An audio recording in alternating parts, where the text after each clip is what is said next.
নমস্কার। সুন্দরবনের জঙ্গলে আবারও বাঘের আক্রমণ। বাঘে মানুষের লড়াই, এই যেন সুন্দরবন মানুষের ললাটের লিখন হয়ে গেছে।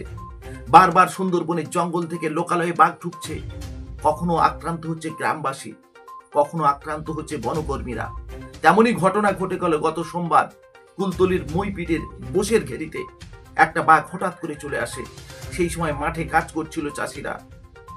একজন চাষি প্রাণে বাঁচতে গিয়ে হঠাৎ করে সে গাছে উঠে যায়। সেই বৃদ্ধ চাষিকে বাঁচাতে 32 জনের বনকর্মীর দল ছুটে আসে। তাদের মধ্যে গণেশ শ্যামলকে হঠাৎ করে বাঘে আক্রমণ করে, তার দেহটা ক্ষত বিক্ষত করে দেয়। প্রথমে তাকে জামতলা হসপিটালে ভর্তি করা হয়, তারপর তাকে নিয়ে যাওয়া হয়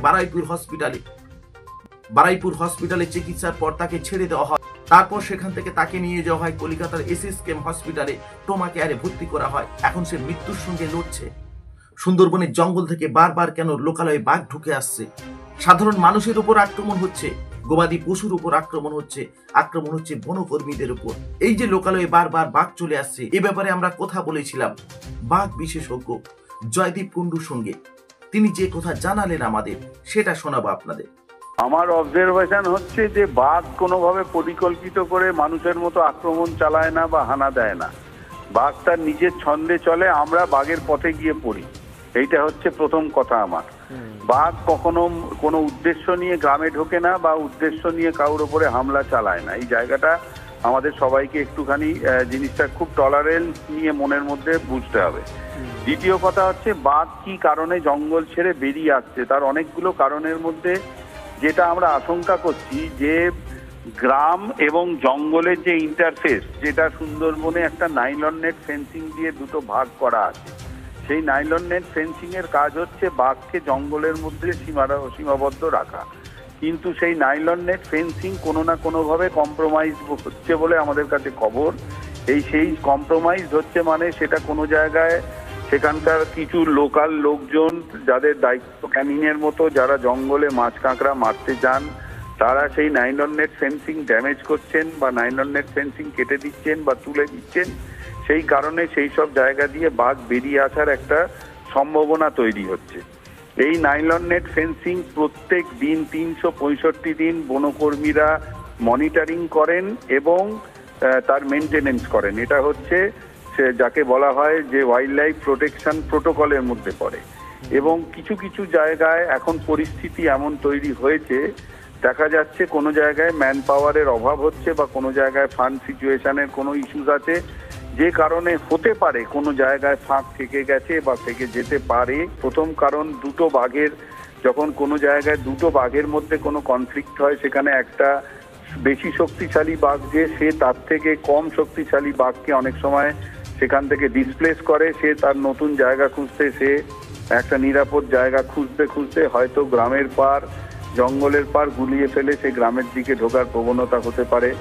কোনো সময় দেখা যায় কোনো প্রেগনেন্ট একটু নিরাপদ জায়গা খুঁজতে সে গ্রামের পারে জঙ্গলে ঢুকে পড়লো। কোনো জায়গায় দেখা যেতে পারে যে সে জঙ্গল আর গ্রামের পার্কে গুলিয়ে ফেলে বাঘ ভুল করে সেই জায়গায় ঢুকে যেতে পারে। কোনো জায়গায় কোনো বাঘের হয়তো কোনো কারণে সে স্বাভাবিক নিয়মে তার শিকার ধরতে পারছে না, সেই বাঘ কোনো জায়গায় হয়তো কম পরিশ্রমে যাতে শিকার পাওয়া যায় সে গ্রামের পাড়ের ছাগল গরু মারতে ঢুকে পড়তে পারে। অনেকগুলো কারণ থাকতে পারে। ভগীরথ মণ্ডল মাঠে কাজ করছিলেন, হঠাৎ করে তিনি দেখতে পান তার সামনে বাঘ। তখন তিনি প্রাণে বাঁচার জন্য গাছে উঠে যায়। ভগীরথ মণ্ডল কি বলেছেন সেটা শোনাবো আপনাদের। বাঘ দেখলাম। কি হয়েছিল? বসেছিল। তো আপনি কোথায় উঠেছিলেন? আমি তো গাছে উঠছিলাম। কি হলো? বন দপ্তরের লোকের সাথে তারপর আমি নেমে এলাম। হ্যাঁ, বন দপ্তরের লোকে কি হয়েছে? হ্যাঁ, ইয়ে হয়েছে, এখন তার ইনজোর করেছে, কামড়েছে। হ্যাঁ। কি করছিল বন দপ্তরের লোক? হ্যাঁ, লাঠি দিয়ে পিটতে যাচ্ছিল, তাড়াতে যাচ্ছিল। হ্যাঁ, সেই সময় ওকে ছুটি দিয়ে কামড়েছে।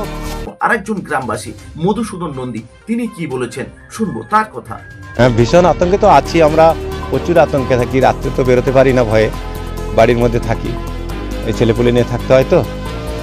আর এই যে বাঘ যে পেরোচ্ছে পরপর কয়েকদিন দেখা যাচ্ছে, এই শীত পড়তে এখন আমাদের এখানে মাসে যে কয়েকবার হয়ে গেল তার বলা যাবে না।